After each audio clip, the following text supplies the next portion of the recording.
it's a very lonely journey being an entrepreneur. When things are all fine and well, you have so many friends. But how many of them become fair weather friends? We went from having 35, 40 people down to 6 guys in less than 6 months. So One Piece had a world championship. The winner will get a cash prize as well as one card printed 1 of 1. A Malaysian boy won, bro. Someone offered him $500,000. He said no. A couple of months later, he actually sold it off to a guy in Hong Kong for free. Today in the studio with us is Adlin Yusman, the Managing Director of Endeavour Malaysia. And we're going to explore topics on what he thinks about money, the meaning of life, career, starting up startup, failure, success, all sorts of other things. So welcome, Adlin. Thanks for having me over here, Mr. Money TV. Thank you very much for coming despite the fact that you just landed yesterday. Yeah, from Tokyo. Yeah. Maybe let's start with that, right? Yeah. What were you doing in Tokyo? So we had an Endeavour event in Tokyo. So I think you'll be the first to know this, Peter. This is my last official month as the MD for Endeavour Malaysia. I've been serving Endeavour, which is a wonderful organization, for close to 4 years now. So yesterday, we came back after being there for a week for the Endeavour experience or Endeavour Tour Japan, where a bunch of Endeavour entrepreneurs from around the world visited Japan to meet investors, to meet partners, to meet other entrepreneurs, and just to share in terms of what makes us unique as being part of the Endeavour network, which is an amazing event. Right. And now, to start this journey as well in this whole podcast, let's also talk about what's after Endeavour. Because I believe I'm probably the first one who's interviewing you on this last month, and next month you're going to be in a whole different scenario, right? So what is it that you're moving on to? So I'm moving on to my own entrepreneurial journey. I've been an entrepreneur most of my life. I think I always tell people I've been an entrepreneur since I was 6 years old. And being in Endeavour obviously gave me the chance to finally learn what it feels like to be on the other side, right? To be able to support entrepreneurs, to find out what makes good entrepreneurs great. And I think I realized, okay, I think it's about time for me to do one more stint and be an entrepreneur again. I hope it's not one final stint, Peter. I think this is very important for me. I think it's more of how do I finally, with all the lessons I've learned, all the advice I've given, mentorship I've received, to say, okay, this is it. It's my time to go back and ride the horse. Right. Fantastic. Yeah. So you went from entrepreneurship to supporting entrepreneurs, and then now going to move back into an entrepreneurship role. Now, I think there's quite a lot to unpack here today. Maybe let's start with getting to know you as a person. So, Adlin, maybe you can introduce to us a little bit about yourself. Where do you come from, right? And how did you actually end up landing the role of Endeavour Managing Director? I first stumbled upon Endeavour in 2015. I was running a startup called Be Malas. Malas literally means what you think it is in Malay, right? Be Malas, right? Let's be lazy. Which is also okay. Which is ironically enough the English name when we expanded to Singapore, to Brunei. Nobody really thinks of expanding to Brunei. Good market, by the way, to Philippines and to Indonesia. So when we launched Be Malas in 2015, venture funded my first venture funded business. It was a platform. Back then, I don't know whether we call it a platform, we call it an app, right? That was supposed to do a concierge service for cheap. Imagine the American Express Black, right? When you call up a concierge, they get you whatever you want, anytime, 24 hours a day. That was what we were doing. You could get a nasi lemak in the morning, you could get, a diamond ring in the afternoon and random stuff at night, right? So I think we did that without realizing, of course, being a venture-funded startup, you think that, hey, man, with this kind of money behind you, you can do anything. But the truth is, unit economics is important. Building a business like that back in the day, 2015, meant that I had to build an entire ecosystem to support the business. I needed riders. At the time, 2015, Grab, no riders yet. No, it was just a taxi, my taxi, right? We had to build our own ecosystem of on-demand riders. We had to build our own 24-hour customer service hotline. We had to build a tech. Before AI was there. Today, of course, you can plug in AI. Easy what? I want a nasi lemak. Then immediately just show a few nasi lemak. I'll get a rider to go pick it up, right? We were trying to do ChatGPT, Grab, and everything all at once. And Amazon. Genius, right? 2015. So at that time, Endeavour Malaysia was only 2 years old. Endeavour Malaysia was launched in 2013. So the MD at the time reached out to me and says, hey, would you like to come in and join Endeavour? And I'm like, what's Endeavour? So when you Google Endeavour in 2015, you would probably see the NASA shuttle Endeavour. I believe it's the ship, right, that goes to the moon or something, right? Or outside of Earth. And I couldn't find it. Googled it again, then I found it, right? So endeavour.org at the time. Endeavour Malaysia, I'm not sure whether the website yet. Then I looked at the list of mentors and board members and I'm like, wow, these are everybody, right? You've got Reid Hoffman, the founder of LinkedIn. You've got a number of other luminaries from the US. And Malaysia, obviously, you've got your big names like Afzal, Bramal. I mean, they're all on Malaysia's board today, right? Nazir Razak at the time. a lot of good names. I'm like, okay, I want to be part of this. A lot of guys use this. It's not me, right? So a lot of the entrepreneur guys call it the Illuminati of entrepreneurs, right? In a sense, right? I know you're gonna get you're probably gonna get demonetized for saying that word, right? Okay, actually, having said that, right, the first time I heard about Endeavour, people tell me it's the who's who. Yes. The who's who circle, all right? It is. It's a global who's who circle, right? So that's a better way of doing it. And I went in. So in Endeavour, how you get selected is you go through first opinion review. That means the team interviews you first to see whether you have the right traction, right revenue, right business model. I failed at the first opinion review. I didn't pass. And made sense because Bimalas just didn't seem to work out because we couldn't scale to the point that we could become profitable after a couple of years, right? But I was very upset. I didn't get accepted because I'm like, dude, it was about drinking your Kool-Aid. So Bimalas was in every single tech publication. I was in CNN, I was in Bloomberg, I was everywhere, man. I was like, wow, I got to my head, right? Imagine first time tech entrepreneur. I've been an entrepreneur many times, but this is the first time I did a tech business. First time I was venture funded. Really got into my head. And I think a lot of the problems with first-time entrepreneurs, or at least first-time funded entrepreneurs, is the fact that it's very hard for you to sift between what is reality and what the people are saying about you. You know, if people always sort of lift you up, you tend to believe what people say, right? Hey, if CNN say you're good, means you're good, what? Takkan CNN don't know you're good? My dad kept telling me this, why do people say you're good? You're not making money. Right? And I'm like, you don't understand. Venture funding business, you don't make money until you make money. Right? Your dad said that. Yeah. My dad is a tried and true proper businessman, right? Don't make money. See, my dad's advice to me until today stands true, right? It's like when you do projections, I'll show him projections. You show in 5 years you're going to be this big, right? He says nothing you put there is going to be real. The only thing that's real there is your cost line. You confirm or spend what you say you're going to spend. The money you make not real one. That's true. That's true. Yeah. So that's why I met Endeavour and I didn't make it through. And I found it interesting that roughly 9-10 years later, the same guy who wanted me to join as an entrepreneur asked, hey, would you like to be an MD? Wow. And I said, yeah, that would be an honor. It's really interesting that there's not many people who are supporting the entrepreneurs today, in my opinion, are coming from a journey where they themselves were entrepreneurial. Yeah. Today, actually, I was just having a conversation with a couple of VCs the other day, and one thing that we kind of disagree a bit, but yeah, most people would definitely say yes, is many of the VCs out there, or many of the people who are supporting entrepreneurs out there, they themselves have not gone through that journey of being an entrepreneur themselves, but rather they are professional managers of money and sort of consultant background, and they come and talk about it. Not that what they say is no value, it has value, but there's just this different depth. And what are your thoughts about that? Do you think that this layer of being an entrepreneur yourself before gave you the experience to really support entrepreneur much better? And when you look at your other colleagues, maybe in other companies or other circles, when they talk about it and they are in your position where their role is to support entrepreneurs, you probably can see the difference, right? So what do you think about that? Everyone can empathize about the struggles of being an entrepreneur. Everyone can. You can empathize or sympathize. But only you would know, and I mean you, Peter, would know the pain of being an entrepreneur. It is not the overnight success. Everybody say, oh, you're so successful, or Mr. Money. But look at you 5, 6, 7, 8 years ago, right? The days of when you had to build everything from scratch, from having to choose what to eat for lunch versus having to eat anything you want, having to pick the highest you want to hire because of the fact that you can only afford 1 instead of 4, right? Having to pay yourself last. All these things only entrepreneurs know. The thing is, entrepreneurs need help, not just in terms of money. And I think this is what I realized back then in the day. You can go out and raise a ton of money. A lot of people don't know when they raise a lot of money is how do you spend it, number one. I mean, you can say, oh, everybody needs to spend it wisely. But in terms of making the dollar go further is another thing. You know this statement, right? It's a very lonely journey being an entrepreneur. And it's very true, right? Because when things are all fine and well, you have so many friends. The press is your friend, your investors are your friends. But how many of them become fair weather friends after? While I'm not saying that you need to be an entrepreneur to take a role like this, it is very important that you have gone through at least some manner of your own struggles of founding a company. It doesn't have to be a big company. Even if you started a small, nasi lemak tepi jalan shop, as long as you know the struggles of not having to sell all of your nasi lemak in one day. You have to go back home, and what do you do with 25 packets of nasi lemak, right? It is the matter of knowing what it takes to go through the pain that they've gone through. So you would have walked through the same shoes that they've gone through. I don't like to use the word empathize, right? Because everybody can in some ways empathize. But you would come in to speak to them in a manner where you start with their pain first. What are your problems today? You know that book that the professor wrote from ASB? I like that saying, right? The business is easy. The people are hard.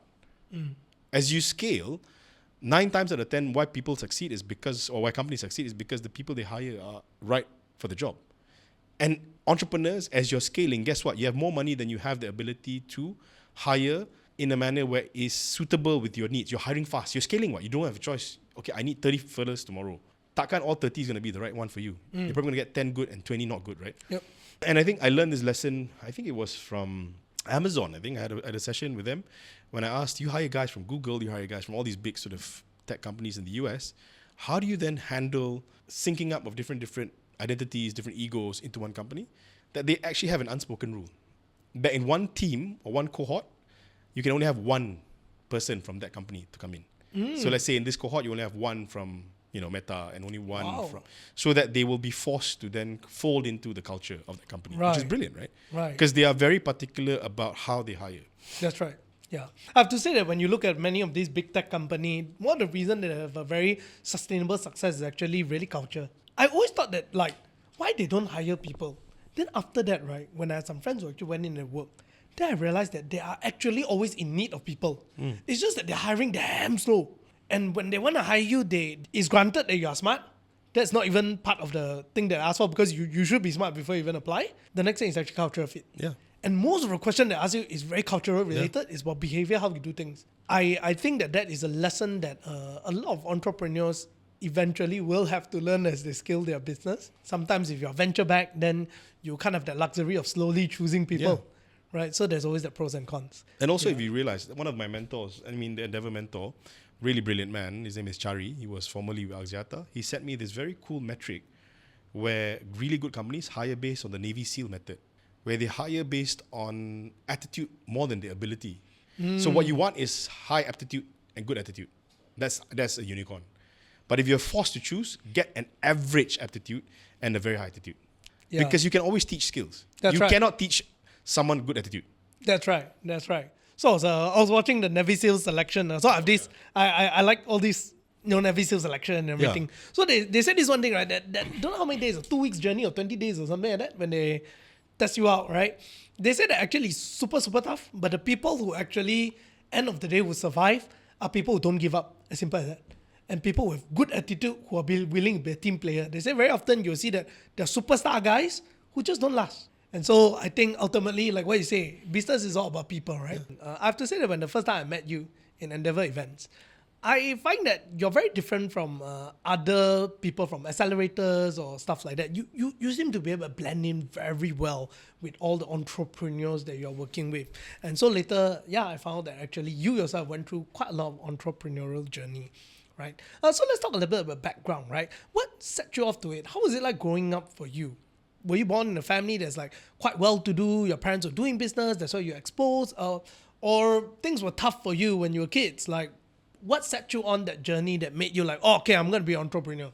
On the one hand, of course, seeing, whatever my dad was doing was interesting. But I grew up in an okay family, right? I didn't have anything I wanted. I always had food on the table, enough to buy a couple of toys I wanted to buy, right? I always remember a few things that went through my childhood growing up to my teenage years. When I was 6 years old, my first foray into collecting was into comic books. And I was in primary school, standard 1. I bought a couple of comic books for a good price. That time comic book was about 6.80, 8 ringgit maybe. Suddenly that comic book shot up in price. I sold it off for 30 ringgit. Oh, wow. As a kid, I made money. What comic was that? I think it was X-Men. At the very least, X-Men. Uncanny X-Men, one of the Jim Lee ones. Jim Lee is a famous artist. Now CEO of DC, by the way. Right. And then I think my mom got really upset. Because my brother, who was about 8-9 years older than I was also into comics, would buy and sell comics to my cousins and his friends. Until one day, either my cousin, his mom, or his friend's mom called up my mom and said, hey, why are you getting my son to pay X amount of dollars for this comic book? So, of course, my mom being a school teacher and that kid being in school with her made it look bad because it looks like my brother was basically making money off of this. He was making money off this kid, but willing buyer, willing seller, free market, right? But I like that feeling. We're not like in the US. I can't just decide to open up a lemonade stand in front of my house, bro, and hope people pass by and drink my lemonade. That's right. Ain't gonna happen, right? But I sold comics. And then when I was maybe 9 or 10 years old, if you remember it back then in the day, Malaysia had a lot of video games, but not legitimate video games, right? You could walk into a game store and buy your Sega Mega Drive, or before that, the Famicom, which is the precursor to the Super Nintendo or Super Famicom, was Micro Genius, remember? I don't know whether you're old enough to remember that, but my age was Micro Genius. And they weren't exactly real cards. They were using sort of gaming cards. But I've always wanted the feeling of having original video games, but you couldn't get it back then in Malaysia because back then we couldn't get any. We didn't have distribution.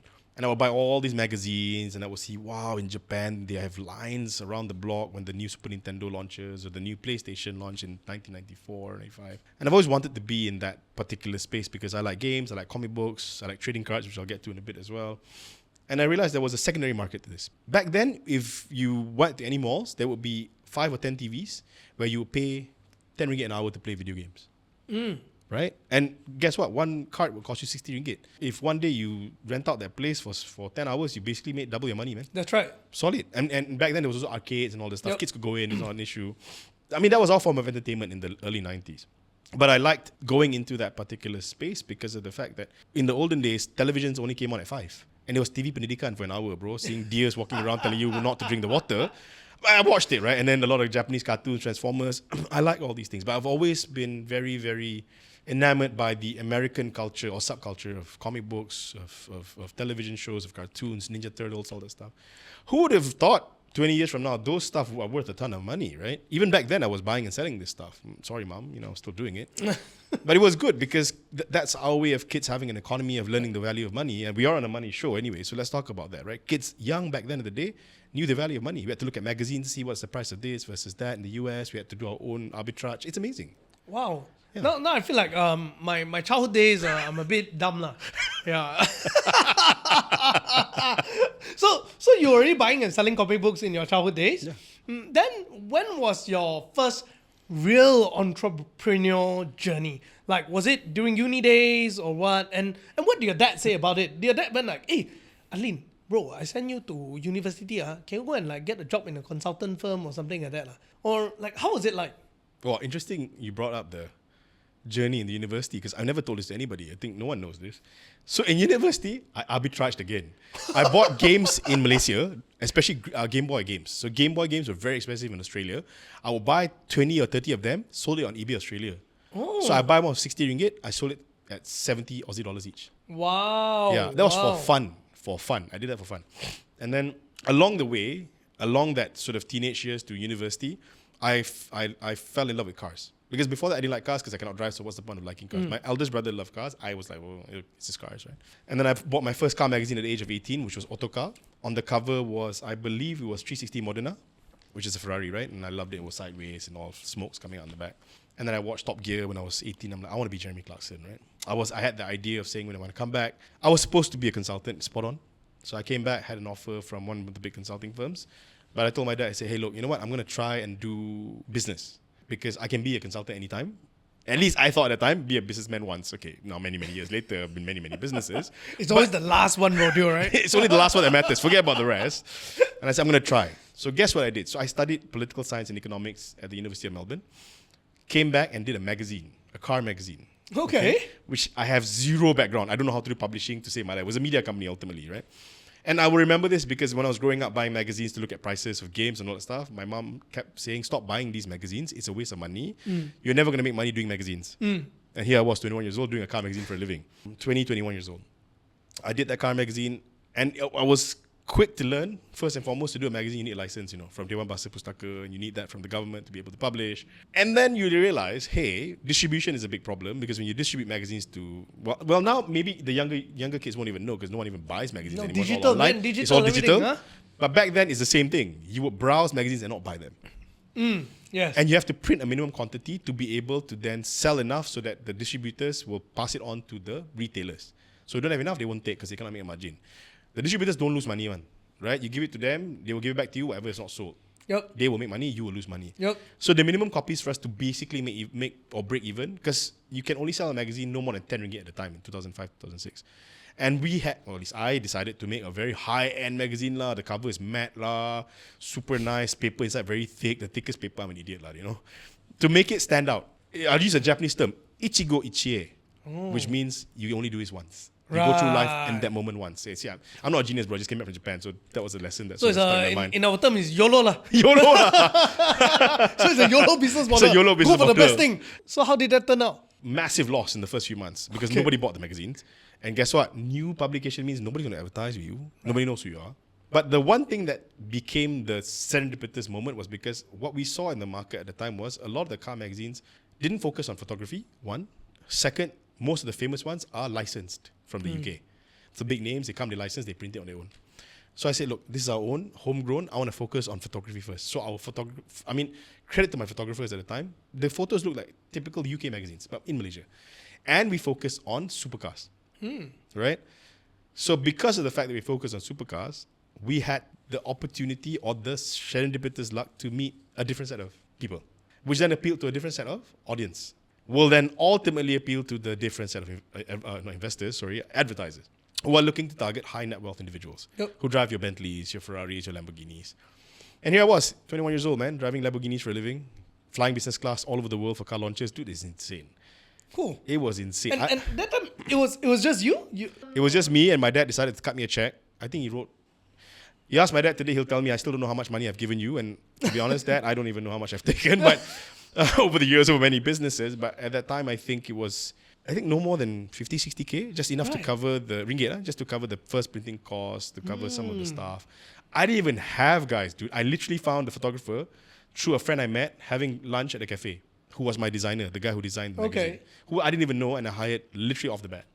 So it was me, mainly the only shareholder, and I hired another 2 guys from uni, because I was in Sunway first before I went to Australia. Right. 2 guys from Sunway to work with me, and we built that. Right. What happened to it in the end? Do you sold it off? Did people came in and invest? What happened to it? I mean, back then, I wasn't a startup founder because that wasn't even the word. I was a businessman, right? Correct. Yeah. Right?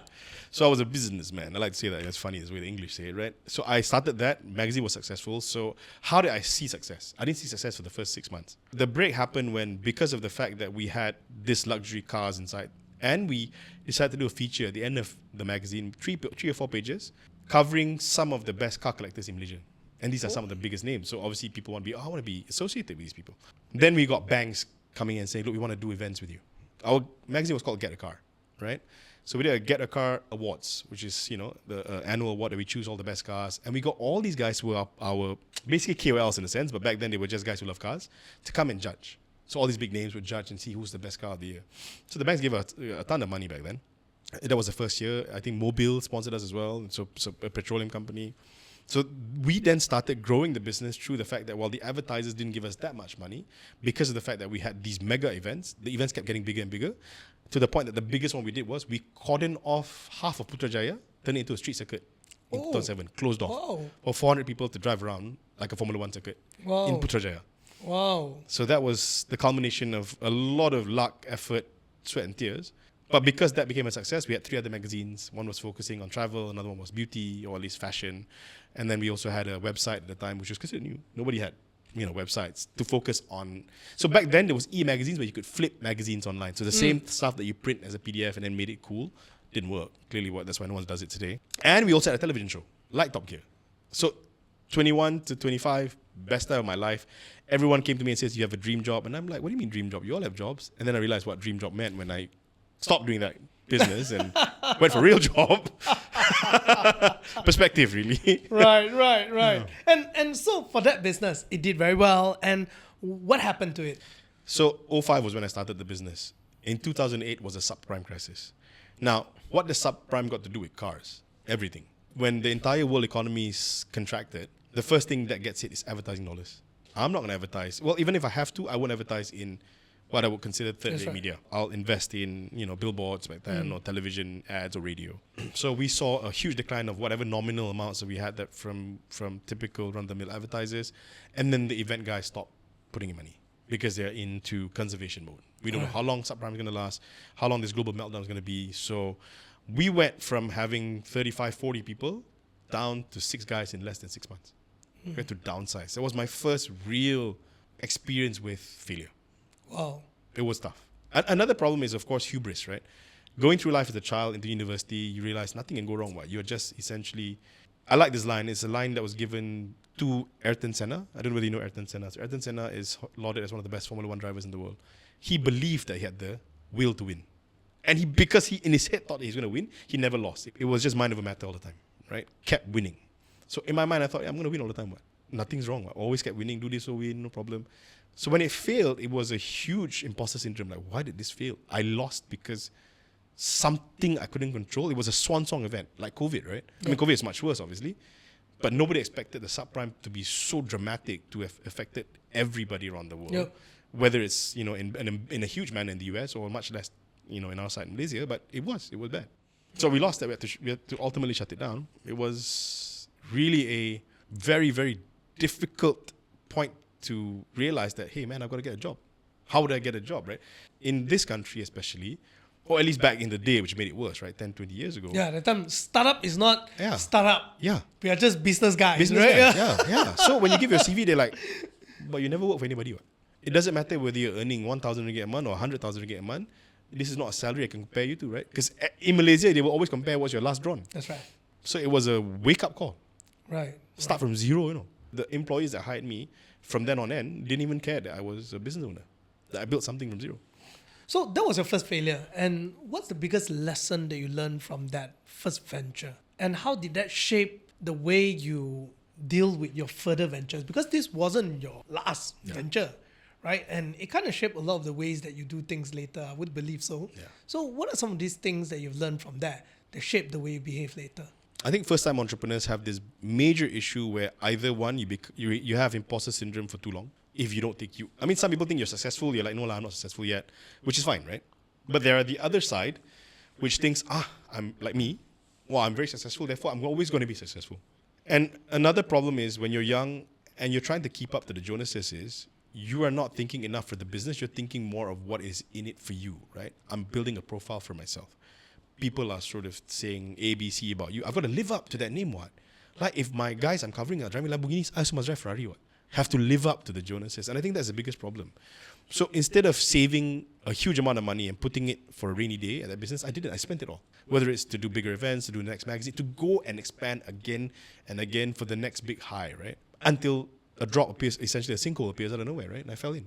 That was something I did not expect. I know everyone says this, right? Oh, prepare for a rainy day. But how many people understand what that means? Yeah. How much do you have to prepare for a rainy day? How much of your bottom line do you have to cut out to put in case something really, really crazy happens? Maybe now better, because COVID changed the world.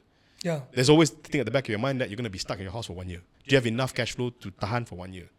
Back then, there wasn't any. I mean, there were indicators saying that we're going to go through recession. Similarly, we've been hearing that indicator for how many years now? Still waiting for it to happen, right? It can happen tomorrow. It can happen 3 years from now. So you can keep saving, which is good. But how much do you save? And for every dollar that you save, you are taking away money to expand. Especially if you're not a big enough business for you to continue to then say, look, I'm going to open another, business vertical. In this case, another magazine, another title, or another event arm, or a television show. Everything has to be calculated. Man, I didn't do that enough. I just kept thinking of growth. And now, as we move on to it, right, what are your thoughts about these days for many entrepreneurs? Because what we are seeing today is that today business is no more like last time. Last time, starting a business, it wasn't that glamorous, I still recall.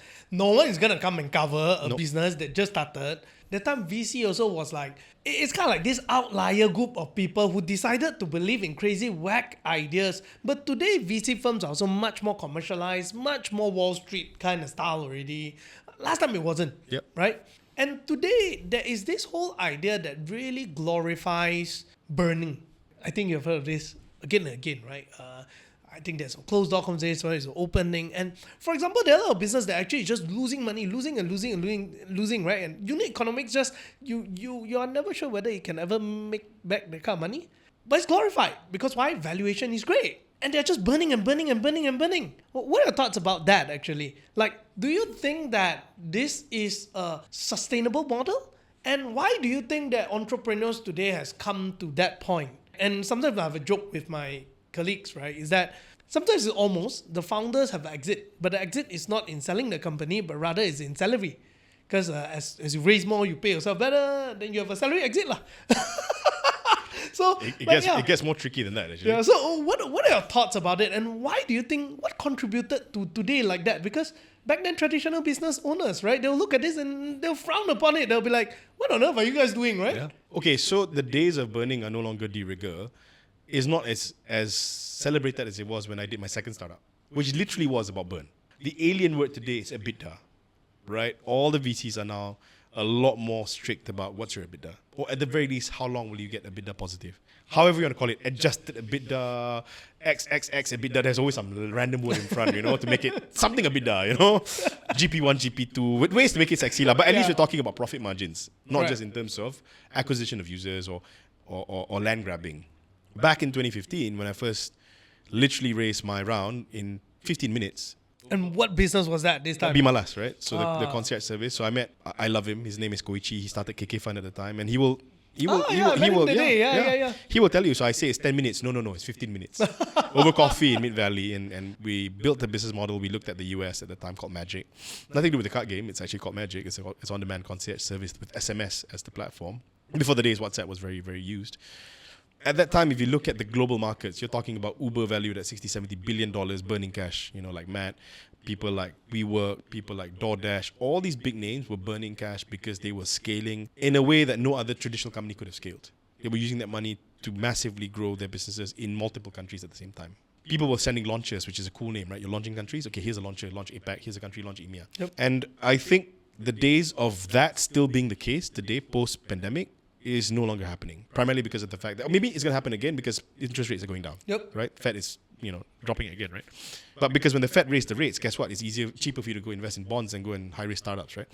Now, when you're looking at it for the next maybe 3 to 4 years, it may go back to that, primarily because of the fact that where most of these guys make money, if you go in early enough, it's a very interesting dichotomy of how this business or this financial rubric of business works because of the fact that there's the angel and seed guys can easily make their money by Series A, Series B. Or for those that don't know, it's essentially, the series means nothing really. It's just the serial number of how many times you've raised the money, right? It could have been Series 1, Series 2, right?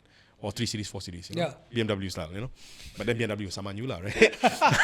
but anyway, so imagine if you come in and invest 50,000 ringgit in a company doing, let's say, robotics at a valuation of 500,000 ringgit, you own 10%. When they raise their seed, it's now worth $1 million US. So that's 4x. So that's 8x growth. So plus dilution, all that stuff. Maybe you haven't even diluted because you invested at the safe round. Let's say you didn't even dilute. Your 50K is now worth 400,000. Right? Still burning cash. Fine. You exit, you make money. What? Yeah. Right? So the investors make money. And as long as they can make money, it's fine. Now, the only issue here is liquidity in Malaysia isn't there yet. It's getting there. We're seeing a lot of movements towards liquidity being there. But in Indonesia, this is crazy. In the same time we were doing it, the same companies that were raising money that we were raising in 2015, there was a guy, in 2017, the business shut down, right? But they raised 35 or 40 million US dollars before they shut down. Their last round was a $30 million or $25 million Series B, where the founders took secondaries. So the founders are millionaires, USD, and started a very big company in Malaysia, which I will not name. Indonesian, right?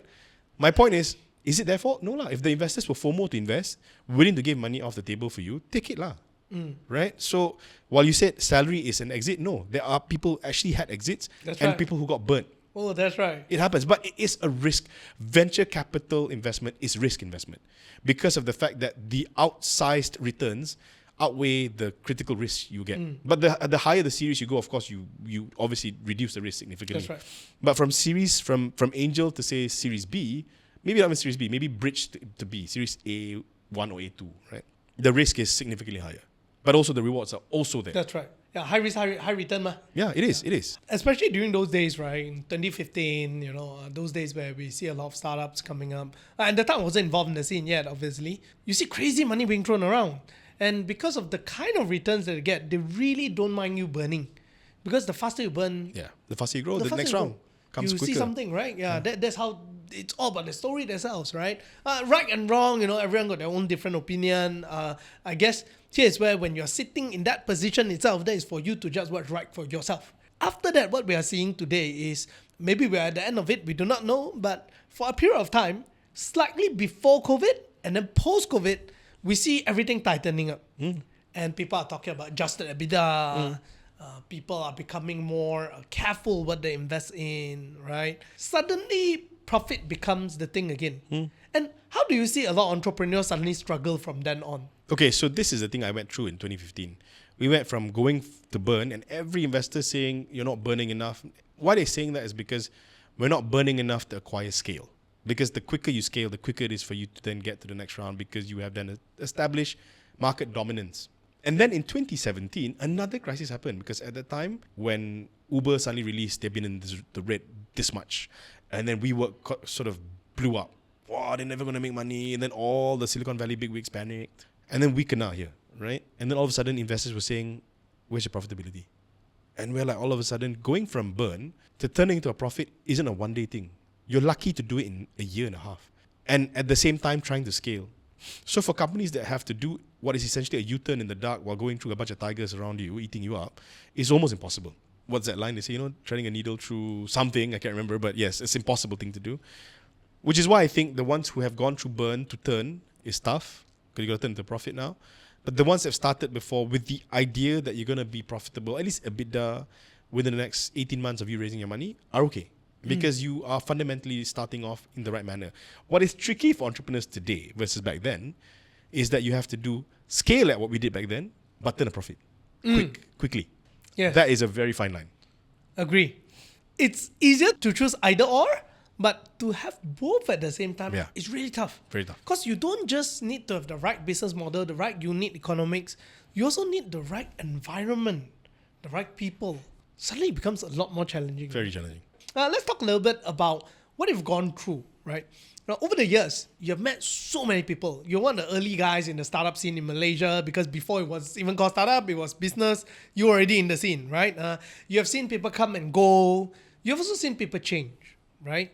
A lot of people say that when you're in business, it's a very lonely journey. I think one of the things that makes it rather lonely sometimes is when you start to also be able to understand people even better.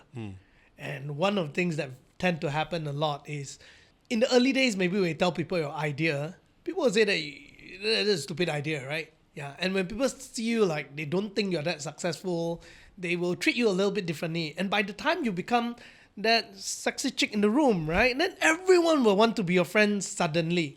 And all this, in my opinion, when I look at it sometimes, it gives you this feeling like, yeah, nothing is that permanent in this world. And people are very realistic.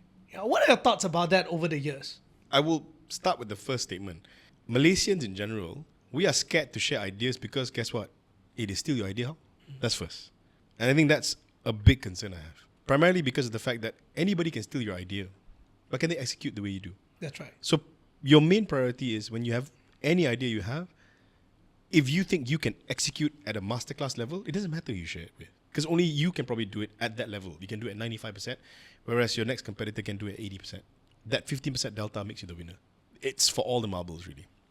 Second, as you mentioned, in terms of people being fair weather to you, that's life. When you're successful, everybody wants to be a friend. That's normal. When you fall, then you only have 3 or 4 friends versus your 300-400 random, phantoms around you who were there because they wanted to ride your tailcoat. But what really matters is ultimately, at the end of the day, is to look back and ask yourselves, of the few that were around you and who stayed with you, why did they stay with you? If they stayed with you because of the fact that they genuinely liked you as a human being, okay lah. If they liked you because you have like 12 zeros in your bank account, then it's okay to lose them, right? Not a big loss to anybody. Right. And over the years, being an Endeavour managing director and meeting so many friends along the way, you also had a lot of friends who actually enjoyed the period of time when they were very successful. And after that, now they're kind of like forgotten as a business, but surviving, right? Yeah. And what are some of those stories that you've seen or experiences that you've had with these people that kind of shape the way you look at money and success? Maybe you can share with us some of those stories that really impacted the way you look at things. One of the most interesting statements, because money is not success to me. Money is one element of success. You define your own version of success. What you said earlier during the break in our conversation is success is essentially health, really. You can have $100 billion in your account, but if you are on a respirator, you're not going to spend it. Your kids are going to be spending it if you have kids, right? If you look at wealth as a barometer of success, this is where it gets interesting. So one of the co-founders, if not the co-founder of Facebook, I met someone who used to work for him for 4 years. And I said, how's it been working with him? And he said, he's a cool guy. He's not very much. He doesn't walk around like he's a US dollar billionaire, But there was one random question that he asked that guy. He says, how does it feel to be a billionaire, right? Because it's a very interesting question because he went from nothing to $1 billion or a few $1 billion. And it's a very poignant statement he gave. He said, look, becoming a billionaire hasn't changed me at all. It has changed the way people around me behave. Because all of a sudden, wow, everybody's your friend. Right? And I think you should define wealth in terms of not just the number of zeros in your bank account, but whatever it may be, right? It could be independent or your independence to travel when you feel like it. I saw this random Facebook post. I don't know whether you saw it. It went viral, weirdly enough. There was a time that American Airlines was facing financial hardship in the early 80s. So what they did was they did essentially a crazy promo where you paid $250,000 and you could fly essentially first class for the rest of your life, as many times as you wanted. And the super user spent $72 million or some crazy amount over the next 20 years and basically made them lose money. But the point is, he enjoyed a life of wealth for very little money, right? And he's happy. He traveled away. He felt like having dinner in Paris. He went. He went, breakfast in London. He did, right? Until today, I guess my barometer for success has changed. When you're young, of course, you want your Ferraris, your Porsches, your Lamborghinis. There was another mentor who told me, and I love his statement, right? It's the fact that you can have 11 different supercars in your house, but you can only drive them one at a time. Even if you have 15 Rolexes, the second Rolex is not as meaningful as your first. Okay, you got your first Rolex, that matters. Your second Rolex is just showing it off to your friends, is it? You think your friends care, man? The ones who are ultra wealthy don't even care. And the ones which do care are the ones who are very, very upset with you. Jealous. So why does it matter? Right? So measure wealth by what makes you happy. What makes you happy is the ability to buy a Rolex for yourself and you enjoy it, okay lah, who cares? Or something collectible. I'm segueing nicely, right? Because you're giving it down. Like Patek's statement is cool, right? You never own a Patek, right? You only keep it for the next generation because you hand it down to your children, right? Of course, they may sell it off, but ultimately, it is about the nostalgia and the meaning behind something that you buy. I've made something of myself. I'm buying this. The next 10 different purchases, I don't know, man. It's just trying to show off to who. So it's really interesting because you have seen people joining in Endeavour in the early days and then later becoming very successful. You also seen people drop out. Just so we talk about those people who didn't make it and they become lonely, whatsoever, or what made them last as a human being that is nice to hang out with or so on. Look at the other side of the thing, right? Is that there are those people who actually end up doing very well. And do you see people change as they become richer and richer? How do they behave? There's the other statement that says that sometimes money amplify the person as who they are. And so if let's say you are not such a nice guy and having more money just amplify the past. At the end of the day, it's a question of if you are not a good person and you're given ultimate power, you will obviously abuse it. The function of money making you worse doesn't change it. You're meant to be worse anyway, with or without money, right? It's just that money gives you more outlets for you to then show that kind of behavior in a more meaningful or dismeaningful way, in a sense, right? And I remember this. It's a very interesting parable. It was about this very industrious man in the US who wanted to transform the fishing community in some suburbs or some rural area in the US. He met one fisherman after another. And then he stumbled upon this one fisherman who was just sitting at the end of a long day, smoking at the end of the pier. And this industrious man goes up to him and says, "Hey, what are you doing here?" to the fisherman. And the fisherman says, "I'm taking a break." He says, "That's why you're like this. You're only being a fisherman because you're not being industrious enough." He says, "What do you mean by being industrious?" He says, "You should go out. It's only 6 o'clock. See, if you go out earlier in the morning and then you stay out later at night, you can catch more fish. The more fish you catch, after many, many months and years, you can have 1 or 2 more boats, which then multiplies your income. And then you can have 2 or more fishermen working under you. Then you become industrious, like me." And then the fisherman looked at him, blowing out his smoke and says, "Okay, and then what?" And then he says, "Then you can enjoy life, like me." Which the fisherman says, "What the hell do you think I'm doing now?" That's a good one. Yeah, right? That's a good one. Which is why it doesn't really matter. I think what needs to be very important to all your watchers and listeners is the fact that, what's the guy's name? Colonel Sanders, right? Or for that matter, Loy. He became successful much later in his life. It's a marathon, not a sprint. Just because your neighbor is suddenly buying himself a new BMW or a new Porsche doesn't mean that you have to buy it now, right? Who knows? If you want to talk about wealth, maybe you skip a couple of years and buy a Bugatti. Who cares? Does it matter then? What really matters is find meaning in your life. I think a lot of people are missing the fact that you're doing this to find meaning. A lot of us are chasing the dragon, trying to get to the next big paycheck. And that's just depressing, man. So is that your way of saying that basically these people who change when they have more money, basically they're just not happy people and they just do not know what's their meaning of life? I don't know whether they don't know the meaning of life. They probably think in their heads they do. There are a lot of people who are happy with very little, And that makes me very, very, very curious because if they have less than what the average person may have, and they're happier than you are, what are we doing? All right. Now, let me ask one more question here regarding people, right? Today being the managing director of Endeavour, although soon no more, but you're a person who's very well connected. And the Adlin today is not the Adlin 15 years ago, right? Today, the Adlin is an Adlin that everyone wants to meet because they know you're well connected and stuff like that. And as I was talking to many people who are quite successful, one of the things that is not lacking is people who want to meet them and get to know them.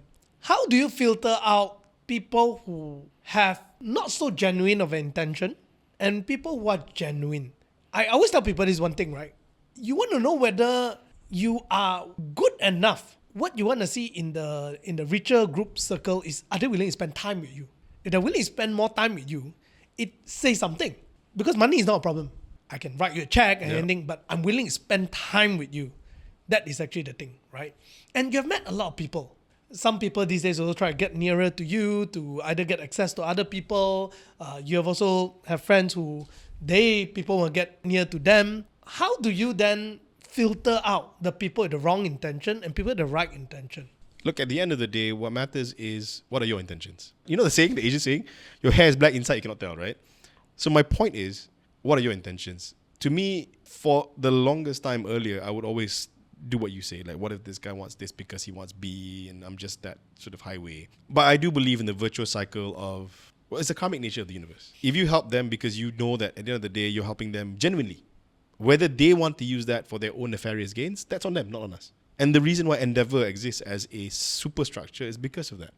We assume every entrepreneur that comes to organization like Endeavour needs help. Whether or not it's genuine or not, that is not for us to decide. It's simple. If you're a good person, the moment you feel genuine help, guess what? It's a paid forward mentality. You will help the next. Because if you do that and the flywheel begins, that's when an ecosystem gets built. That's when you build the next Jeff Bezos. Look, I mean, there would be no Google, there would be no Facebook, and all these things if there wasn't a Jeff Bezos, and there wasn't a Jeff Bezos before that. Because Jeff cut a check to the Google boys when no one wanted to cut them a check. Of course, made many, many billions because of that, but not a lot of people knew this. And then similarly later on to Facebook, to all these other guys. If you look at Malaysia, and you look at the angels who back some of our big names here, and they choose to remain silent, these are real angels, right? Because they do it because, okay, I like you, you're a good guy. Maybe you can make me some money. But for every bet that you made, you probably would have lost 3 or 4. But you kept on continuing to bet on the next best thing. And that's what I think is important for us to impart. You can never, ever, ever 100% accurately gauge another person's intention. But you can control yours. No, but at the end of the day, time is very limited, right? So how do you choose who do you help? I don't have a hotline. I don't have 300 people knocking on my door. If I do that, then a different story. I need to have an office. Look, come on, how difficult is it to help someone? Do you have to see someone, man? If he texts you can help, right? If all he's asking for a connection, takkan you can't just, okay, you want to help? Okay, here's this WhatsApp person. Connect. At the very least, maybe to a fault, I try and speak to as many people. I'm seeing a couple of guys from Indonesia tomorrow, dude. He's an Endeavour entrepreneur in Indonesia. I don't even ask him why he wants to see me. He says, hey, can I see you for dinner? Does it matter? For all you know, you could be learning more from him than they can be learning from you. See, it is the energy you're sending out. If you're thinking someone's going to take advantage of you, Peter, 90% of the time, people take advantage of you. I guarantee you that, right? If you're saying, never mind, put it out into the universe to say, look, maybe I'll learn something from them. 90% of the time, I will. And so far, that is my credo in life. And I think over the past 10 years has been serving me quite well. So this reminds me of one of the things that recently Chen Chao shared with me. So I think it was in Singapore. Then I think Brahma was the one sharing. They said one of the things that Brahma said was, one of the things they practice is to just give value to people without thinking about getting anything back in return. Yeah. And eventually, It'll come back. It will come back. Yeah. Maybe through the person, maybe through someone else, doesn't matter. Just do it. Now, definitely, ultimately, I guess it depends on how busy you are and how much time you're willing to spend as well. Yeah. But I have to say one thing, Adlin, being Adlin, he's one guy that really is very willing to spend time with people. Yeah, you're very generous with your willingness to help. I have to say that. Because, okay, Brian, who of course, Brian Lu, founder of T-Life, I remember this.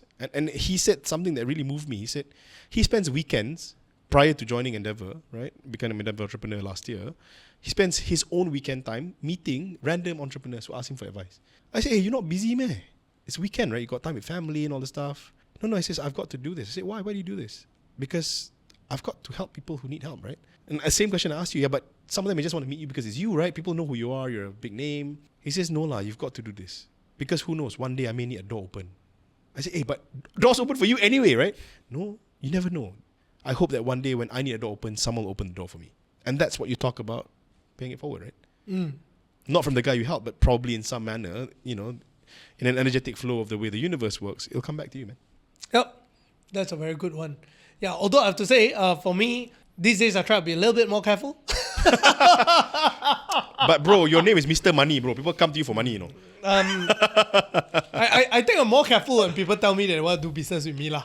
Yeah, but when people come to me, ask me for advice or talk about other things, I'm glad. But when usually nowadays when someone come to me and say they want to support me here and there, you know, that kind of thing, I'm a bit more Pessimistic.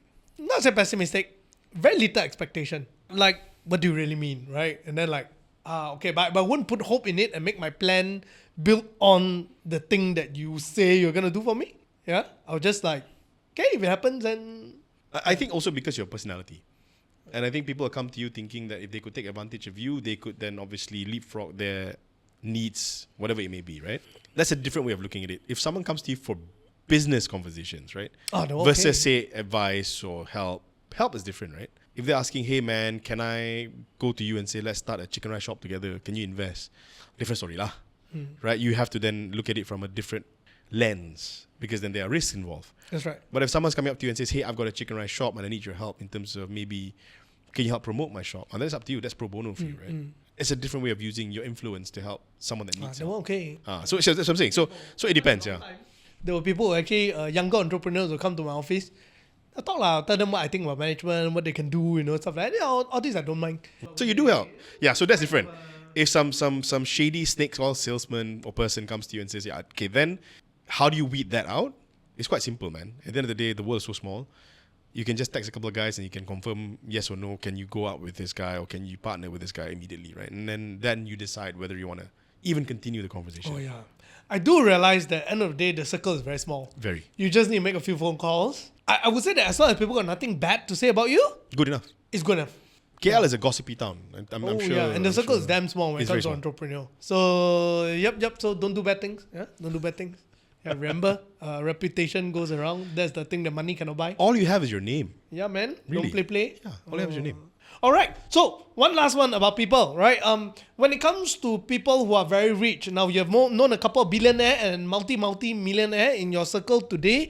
Rich is not defined by millions anymore. A lot of people say that billionaire have to be ruthless, have to be merciless, and has to be very selfish in order to get there. What are your thoughts? Is that true? Now, definitely you can't say it's true because many of your friends are very rich. So if you say this, you're going to offend everyone. So maybe let's go from the other perspective, right? Why do you think they tend to appear more ruthless? I like the way you're looking at it. Yeah. Then show us the other side of it. Because I understand that, yeah, for you, these guys are on a first name basis with you. And for you, it's not hard to, time to time, have coffee with them, you know, and stuff like that. And being Endeavour's managing director, you have a lot of access to people like that. And so the kind of relationship that they have with you very often is very different from the newspaper, PR kind of image that they brought out, right? So, and some of them can appear to be rather a-hole, right? But I believe there's a reason at the back. So why do you think people tend to have this perception on them? No, I think first and foremost, again, perception. If you are talking about them from the perspective of being an employee, maybe. I don't think it's going to be easy working for any of these. But I mean, they're billionaires because they have a certain character trait that makes them an outlier.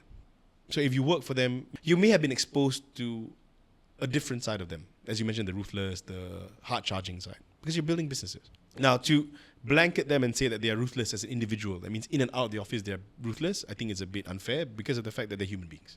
Every human being has facets of personality, so to speak, right? Office different, home different, party different. You mentioned billionaires. I've met US dollar billionaires in the Endeavour network who are super chill, man. But there's one extremely wealthy man who's worth, I think, $30-40 billion US, who I met at an Endeavour event in Greece, right? Came and sat down at the table like this high, literally squatted, man. Squatted. I didn't even know who he is, wearing shorts. Sat down with me, and I was with the late Endeavour MD of Indonesia who passed away, sadly enough, a couple of years ago. Sat down and he said, hey guys, where are you from? I said, I'm from Malaysia, he's from Indonesia. I like Indonesia. I said, oh, cool. Yeah, okay. Have you been there? Yeah, I just bought 6 islands. Yeah. He wasn't showing off. He's like, I love it. I love it so much. I bought 6 islands, dude. Yes. I know there's thousands of islands, but still 6 islands ain't cheap, man. And the point is this. If you're trying to distill what makes them billionaires in terms of what are the DNA or some manner of secret sauce that makes them who they are, right? If you want to distill it, I think 95 to 97% of them will go down to the line in terms of how things are done. Down to the wire. Nothing is too small for them. See, that's the problem with us. Yeah, that one let my staff do lah. Yeah, that one let my secretary do lah. Yeah, that one my driver do lah. Most of them, nothing is beneath them. If you think you have that mentality, you have the way to remove the ego, then you can be a billionaire lah. Because guess what? Most of us, no lah, I already made it. Someone do for me lah. That's the problem. Most of these billionaires, they don't have that ego. It's amazing. They have a way of behaving in a sense that, how come I feel like I don't want to do this? They don't. I mean, of course, they can then lap in luxury, but they can also fly economy class 25 hours across the world if they have to. I mean, there are cheapskate ones, and there are, of course, ones who do it because they have no option to. But they don't complain about the small things we do, They talk about the macro. We talk about the micro. Oh, that's a very good one. Yeah, because I was just reading this article about from Harvard Business Review on how Apple is arranged for innovation. So he said this one thing in that article was that when you study Apple's manager or head of departments, they are required to have this one thing, 3 levels down of detailedness. So they were explaining about how you create a phone as a rounded edge, right?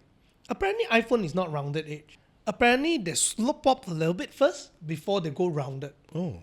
To create the most perfect body of it. And imagine if you're the head, right? You need to know this detail. You're supposed to go down all the way to understand the making of it at 3 level down, at the production line level of how you get done. So every one of the leaders there, what they're trying to do is that you don't mind getting your hands dirty. And that's the truth, right? I think every entrepreneur to a certain extent, it was never about the position. Like we have heard Loy's story. He's the guy who goes down there to... Yeah. Yes. Yes. I believe today, Yes. if there's a cowboy, he's the guy, until today, he's the guy who actually go down to the farm. No, there's another thing that's important. Loy enjoys it. That's right. He lives that. He enjoys it. I mean, Loy is one of the most wonderful human beings I've ever known, right? I mean, to him, there's still wonder in his life. Can you imagine that? How often do you wake up every day hoping to see wonder in your day? He lives that. He literally lives in wonder. That's right. That's right. And I'm also blessed because my entire board members, which are of course very, very, very successful entrepreneurs in their own rights, most if not all of them, find ways to live in wonder. Something to delight you every day. I think that is success, right? Yeah. In itself. Yeah. So yeah, when we talk about billionaires, they may be ruthless, but I think that ruthlessness very often come from obsession of getting things done. Yeah, actually, and you're they right. want it fast and stuff like that. But outside of that, it's a different side lah. Yeah lah, some are truly quite cacat lah. Yeah, I mean, there are always going to be different personalities. I think it's like that, right? Every human is like that. When they are friends, they hang out with you, then they're friends lah. It's how they treat stranger that could be a little bit different here and there. But technically, you also treat strangers also a bit. Yeah, like you don't go around. Yeah, you don't know, right? Yeah, hugging everyone on the street, Yeah. right? Yeah. Well, technically, maybe I do. Okay, maybe you do. Okay, maybe you do. Maybe you do. Yeah. So now let's talk about life after Endeavour. Now, there's this saying that goes, people who start a business, it's because they are crazy enough to have that one thing that they really, really want to get done. And if they don't do it, they just can't sleep. It's not so much about making money, it's not so much anything, but rather there's this just crazy obsession to achieving this one thing. What is that one thing that you want to do in Collectr that made you decided to let go of a comfortable environment in Endeavour? Yeah, I mean, things are good there, well connected, everything all. And now suddenly you're going to jump over the other side of it, right? And we all know that being an entrepreneur is not that easy, it's not that fun. Yeah, the glamour can wear out anytime. Yeah. So what is that crazy obsession that made you decide to do this? I think the one thing that I've always wanted to do and do right is to do a business at scale, funnily enough, in something that I've always been passionate in, but could never find an outlet to do it. Because I mentioned, I've been collecting since I was 6 years old. You see, the problem with being an entrepreneur is either you're too early or too late. Very rarely are you right on time, right? I'm not saying I'm right on time now, but I do feel that it is not too early or too late. Maybe not exactly right on time because there's still a lot of education involved, right? But a little bit better than it was when I did Be My Last, which was very, very early. Maybe 10 years too early back then, right? But what's important is what I want, itch that I need to scratch. Is fundamentally building something that I could turn around and say, look, I've built something for 10, 15 years and I've made some people's life that little bit better. Do you know how do you define a successful business. I'm not going to say, this is not my statement, right? I heard this over at the Endeavour Japan event. I think I love it. I want to share it with you. It's the fact that if you want to know if your business is something people want, is that if you shut it down tomorrow, people will knock on your door, give you money, says, please turn it back on. I want to be able to build something like that and leave that behind. Right. Can you share with us a little bit about what Collectr is all about? So Collectr is a live streaming platform. It's no longer just purely live streaming today. So let me just summarize it as a all-in-one collectibles platform. You've got your marketplace, you've got your live bidding option, you've got auction, which is like eBay, which you can do 7 days, 30 days, right, depending on your higher value items. But the reason for its existence is primarily focused on you being able to unearth stuff that your mom threw out when you were young. How many of us can know that, right? You buy Pokemon cards when you were kids, toys when you were young, comic books that you were thrown out.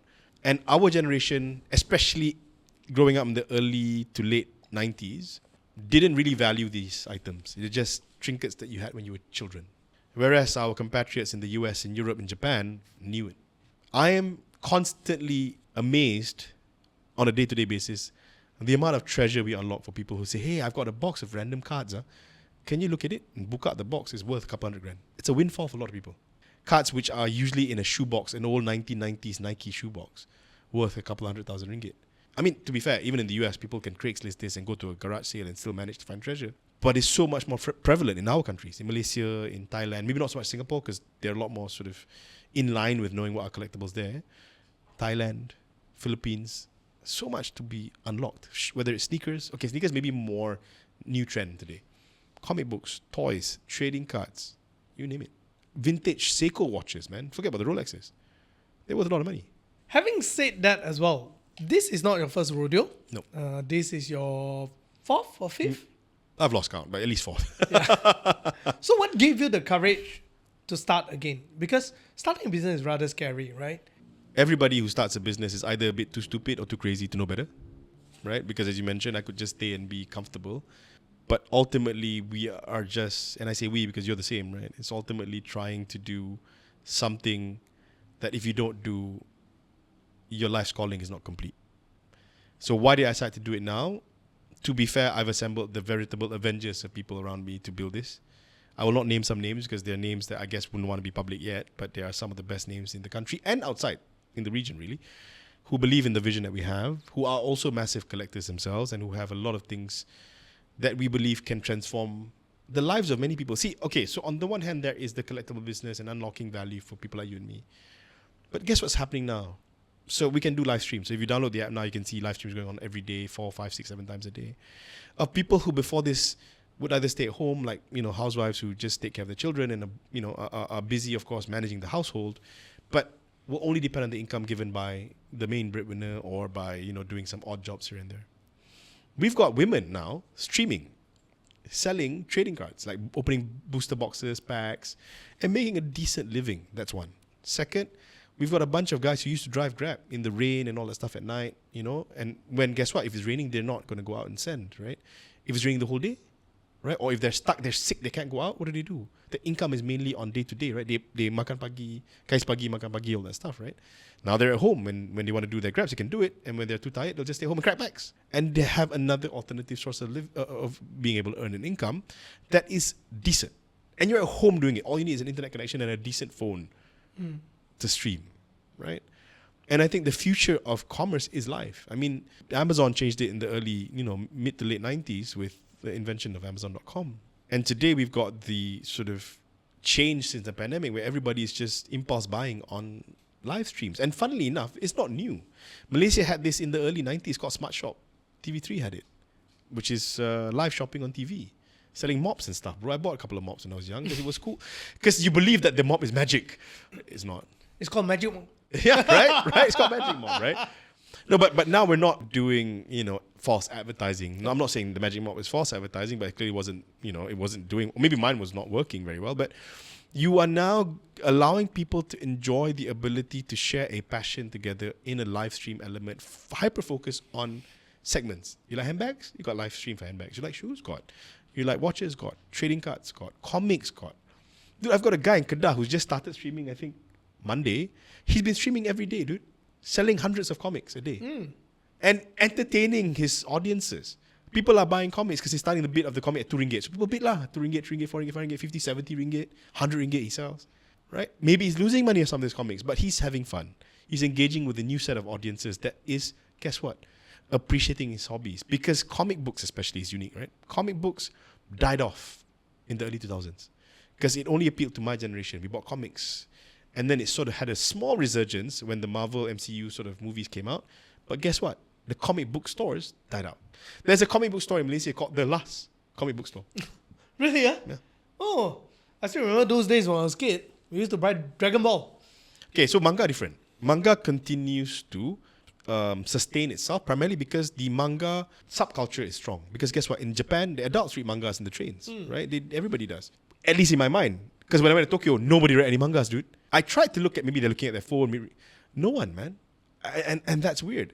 In the airport coming back, so One Piece is a very, very big sort of IP in Japan and globally, obviously, because they had the Netflix show. And I was in Japan, and literally as I was about to fly off, I saw this stack of Shonen Jump. So you mentioned Dragon Ball. So Dragon Ball was a feature within Shonen Jump. Yep. Every big manga was That's in right. Shonen Jump, right? So it was this thick, and there were 20 books. And there was a special One Piece card. I bought all the 20 books because I wanted the card. And the Japanese guy behind was like, why are you buying all these books? You don't even read it, right? Because it's got the manga card. And there was an old man and a young boy. He says, no, I don't read manga anymore. So, funny, right? The Japanese subculture has exported manga, anime around the world, and everybody's reading it. Everybody's buying into this. But they have moved on to something else. And now talking to you, I'm wondering what it is. I go to the card shops in Japan. It's full of white guys. I mean, foreigners. I mean, the Japanese are playing, yeah. But the ones who are buying are foreigners. Yep. They bought into the subculture. The Pokemon shop's full of people. That's right. If you think about it, Comic Con is in San Diego, bro. But Comic Con is more English lah, right? Yeah, but what I'm trying to say is that if you look at cosplay, you know, all that kind of stuff, which used to be a Japanese subculture, It is. it's everywhere in the world today, right? Yeah, But you don't see... I mean, I expected when I walked into Akihabara, I'll see a bunch of cosplay guys. Bro, I'll see more walking in Sami Putra Mall, bro. Actually, yeah, lah. Right? Having said that, Yeah. I saw no cosplayers at all in the whole time I was there. And I was in Akihabara at least 5-6 times. It's funny, right? They've exported the culture so well. Okay, let's say rewind us 10 years ago, you walk to a local cafe and then you see a guy carrying a big sword, you sure pelik, right? What is this guy? Whereas today you're like, normal cosplay. Must be a That's true, cosplay event. In Malaysia, that's true. That's true. Malaysia is quite big. it's huge. It's huge. There's a very big subculture here. Very. That does that. I remember the last time I went to Collectible as well. At night it gets really packed. Yeah. For those of you who play Yu-Gi-Oh card, Pokemon card, Magic the Gathering. Yep. I believe you are definitely familiar with the name Collector by now. Yeah. Yeah. So they do have quite a big share in Malaysia in the market share. What's the market share like here for Collector right now? So for trading cards, since we started this, of course, we have the biggest market share. I mean, obviously, you have to split it with TikTok. There's a bunch of stuff for One Piece and all the Pokemon games. Technically, I would say that in terms of Magic the Gathering, in terms of other card games like Flesh and Blood, things like Lorcana, Star Wars, we're probably at 100% mark because nobody else live streams this. Yep. For Pokemon, of course, it's pretty big on TikTok. For One Piece, also big on TikTok. And that's fine, right? Because guess what? Go where you want to find the stuff you love. Mainly on trading cards, right? The reason why people love buying trading cards or going through the fun of cracking, booster packs is the thrill or the dopamine hit of, I got a super big card that's worth 300 packs and I can sell it and make some money. It's that thrill of being able to chase for something that I guess is unique. I spoke to a guy who does what we do but is based in Mumbai, literally today. And he gave a very interesting statement, right? Collectors collect for one simple reason. Because unlike, this is where it's unique. If you're wearing a Submariner Rolex, I'm wearing a Submariner. Okay, we're both wearing Submariner. But if I'm wearing a 25th anniversary Kermit, I got Kermit you don't have, right? Bookend what I said earlier, then you show off differently. You're showing off to the right people who appreciate the fine detail of what you have that I don't. Example, if you are a connoisseur, wow, your particular watch was this. Your particular shoe has this. That's different. You're not showing off. You are wearing something that will attract the right attention to you. Because the people don't know, just as Rolex, right? If you were to wear a Paul Newman Daytona, you know lah. Yeah. Other people saying, what is it? Rolex, huh? I think there's a term for this among the Gen Z. It's called IYKYK, right? If you know, you know. Yeah. Now, having said that, actually Malaysia have a lot of collectors. You yourself have shared with me some of those very, very interesting story. I think you shared with me some where guys actually literally buy the booster pack by cartons Yes. and by Cartons, pallets or something like Yeah, that. Like yeah. you ship in one big bunch and then slowly just crack like that, right? What is one of those most crazy story that you heard so far in terms of Malaysian collectors? Okay, this is an interesting story. It's not a Malaysian collector, but it was a card sold by a Malaysian for a stupidly crazy amount. Okay. So One Piece had a World Championship, the card game last year, the first World Championship they've ever had. The winner will get a cash prize as well as one card printed one of one for the winner of that tournament. A Malaysian boy won, bro, from Penang. Again, this is conjecture. I'm hearing this from the market, so this could be wrong, but this is what everybody was telling me, and it is, as far as I'm concerned, urban legend, right? The moment he stepped down, and he's not even 20 years old yet. As soon as he stepped down from the event, someone offered him $500,000 on the spot, cash. Would you have taken that For the card? for a card? Would you have taken Why not, man? $500,000? 100%, right? Yeah. Yeah. Why not? At that age? I mean, even at this age, I'll take it, right? I'll take it, man. Yeah, correct. $500,000, why not? He said no. Oh. He said no. Okay. Okay. So we thought, wow, this guy is, I mean, he really knows either the value of the card or he really loves the fact that this is the first tournament and he's the champion. Many, many moons later, I think a couple of months later, he actually sold it off to a guy in Hong Kong for $4 million. $4 million. US dollars. Wow. Why we work so hard? Huh? Go and play One Piece. Maybe I should play One Piece. No. You should play Flesh and Blood. You know why? This is why I'm telling you this. So Flesh and Blood is a card game started 5 years ago by a New Zealand company. Now, you know how difficult it is to start a trading card game without an IP. When I say not an IP, not Star Wars, not Lorcana, which is Disney, you're not Pokemon, you know, big names, Gundam, Ultraman, these have IPs. So it's a guy who started out of New Zealand somehow, no, not US, not Japan, right? You don't think of a card game coming out of New Zealand.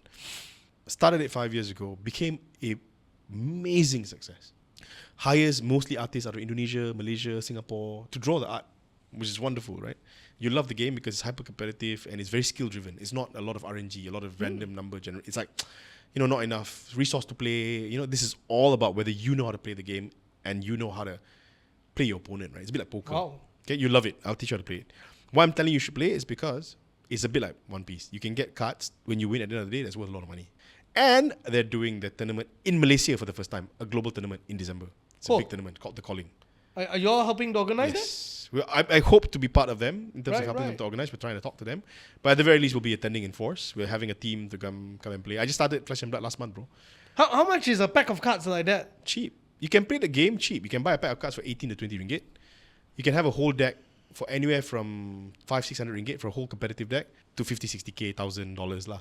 And why I'm saying it's that high is because it's pimped up. You've got foils, you've got very nice sort of shiny stuff inside there. You don't have to. If your Right. purpose is to be competitive, all you have to do is just get a deck that's going to win you the game. Okay, out of all the cards that you've seen so far, what's the most expensive card that you've seen? Or at least passed through a collector? The most expensive card that's passed through Collector, could be the one that we just got in Japan, but also before that we got a Black Lotus. So we sold a Black Lotus recently, which is worth a tiny bit of money. I'm not going to say the amount because the ones who know. The seller was very, very happy for that. We've got another couple of cards that we basically sold recently. That is also worth quite a bit of penny as well. When you say quite a bit, what's the range? Like 5 figures, 6 figures? 6 figures. 6 figures for one card? Yeah, right? One card. One card. Cardboard. It's Card, a cardboard. Yes. You can use that as a coaster if you want. Wow. 6 figures. Yeah, but see, that's the thing. What a lot of people miss is the fact that when I was playing Magic the Gathering when I was 13 in 95, when it started, a Black Lotus at that time was about 400 USD, which is mahal. Because as a kid, your allowance is how much? And bro, can buy a pack? A pack back now was 10 ringgit. I could buy 2 packs a week maybe. And I thought, you know what? I'm never going to buy this because this game is going to die in a couple of years. Who would have known? It is the longest running card game in the world and one of the most valuable. Black Lotus was only printed in 3 versions of Magic the Gathering. Alpha, which is the first set. Beta, which is reprinted. That means they have a bit more boxes because they finished out Alpha very quickly. I think there's only 40,000 boxes or something. Beta had maybe 100 over 1,000 boxes. And then the last one is Unlimited. So if you know Magic cards, the borders around is black. So for Unlimited, it's white. Not as nice lah because people play with black border cards. But still, because it's only printed in these 3. The most expensive Black Lotus ever sold was Beckett 10, which is a grading company that graded it as perfect 10. I mean, so no, not even Beckett 10, sorry, CGC 10. So almost a pristine 10. That means corners are fine, the surface is fine, card has no any kind of indicative wear on it. Sold for I think $3 or $4 million US. 3 or 4 million US dollars. Yeah. Children, if you have a garage at home, keeping somewhere your magic card, I think you all better go and pull it out and go and give Adlin a call. 100%. Yeah, maybe you will end up be a millionaire Overnight. overnight. Literally overnight. Literally overnight. Because we've got buyers looking to buy these cards like that. So what else is a collectible? Maybe can you share with us what else aside from cards are collectible? There are collectibles which are defined by the public as collectibles. Watches, you all know, are collectibles. Guitars are collectibles, right? Certain musical instruments, like a Stradivarius violin, is worth millions and millions of pounds. Oh, right? yeah, the one. I met someone who owns one, man. Randomly, he said they bought a Stradivarius violin, not knowing it was Stradivarius. Yeah. Yeah, it's insane. I think it was an American person I met randomly somewhere in Malaysia, having a chat.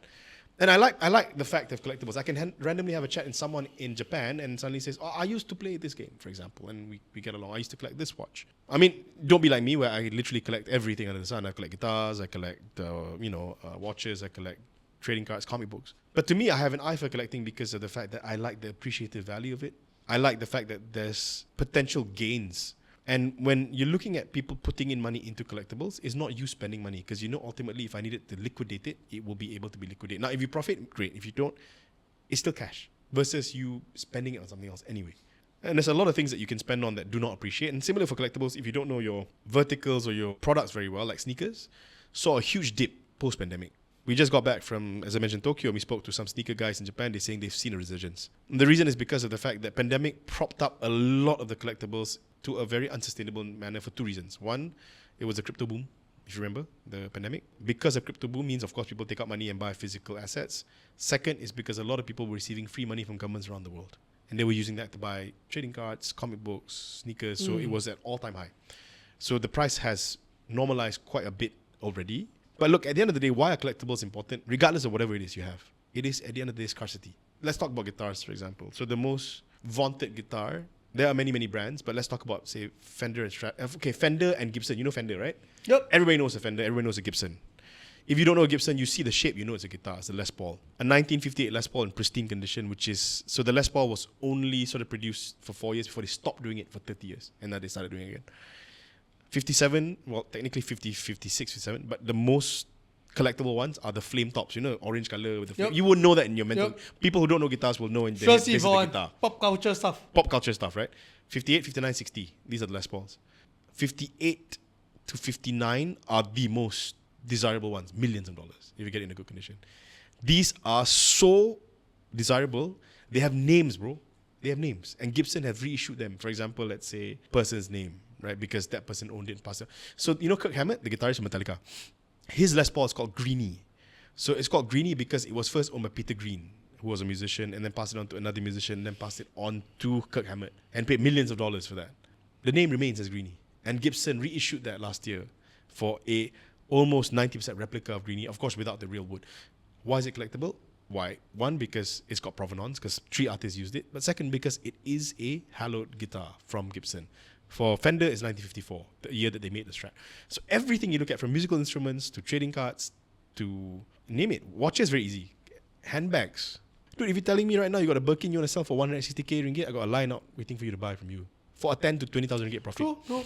Right? I think at the end of the day, when it comes to this collectible market, it's very much of a very emotional thing. Some people buy to complete a collection, you know, whatnot. Some people buy to... There are some in between people buy to speculate. But I think mainly because it's a very emotional market. It's just like achieving the dream in life kind of stuff. So the price can really go ridiculous. It is. It's just ridiculous, right? And then people are willing to pay ridiculous ton of money just to have that. Especially when they're rich, and then, you know, I just want to fulfill that lifelong dream of mine to own a full set of this thing. Yeah. Right. So it's like, okay. Okay, what was it when you were young that you wanted that your parents didn't let you buy? That you really wanted?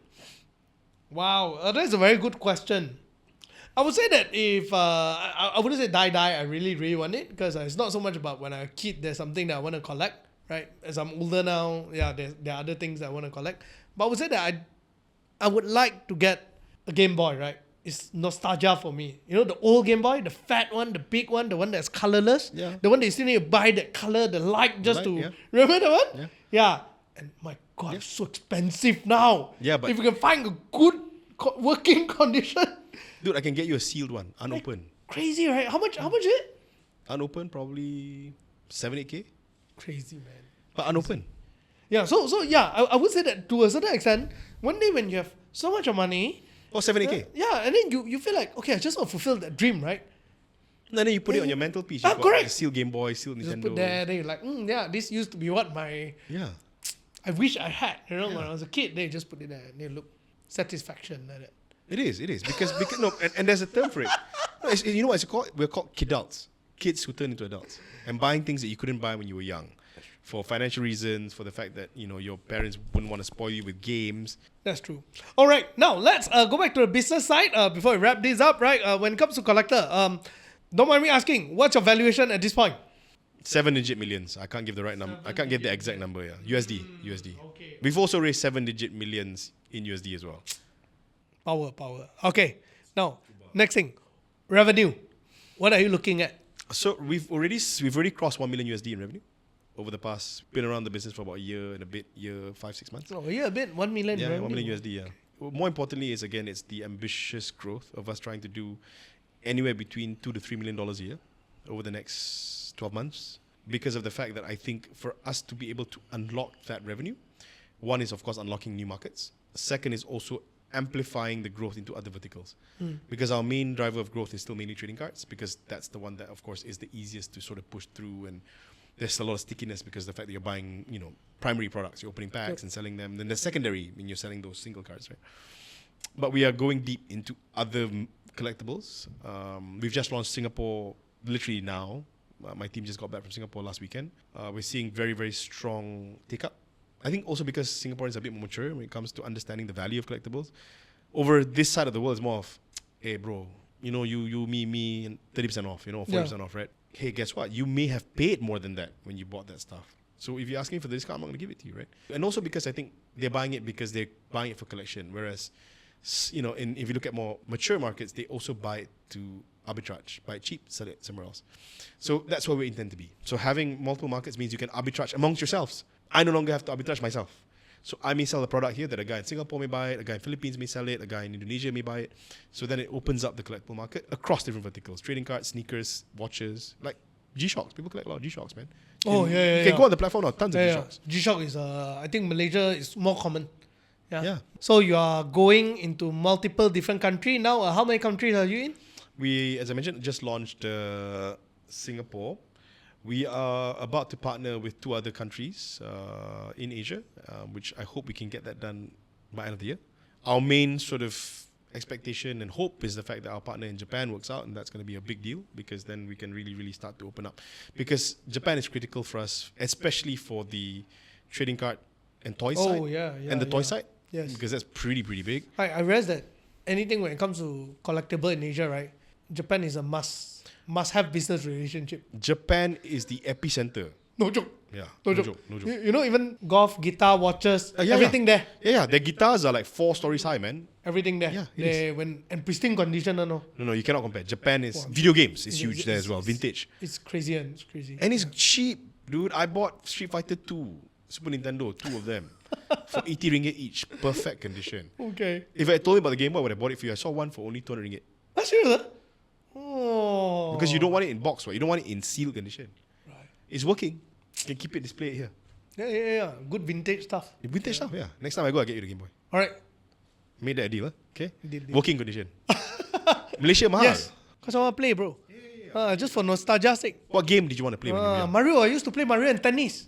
That was the game I played when I was young. Dude. I And hated then that Bomberman. Remember? Wow. But Bomberman, you need to play multiplayer. The only sad thing is that I lost my Game Boy. Someone stole it. Yeah, I was so sad, man. Then I cried. So you actually had the yellow screen Game Boy? I had that one. Yeah, I put it in my bag, brought it to school. Next thing I know, it's no more there. And you never got another one? Never.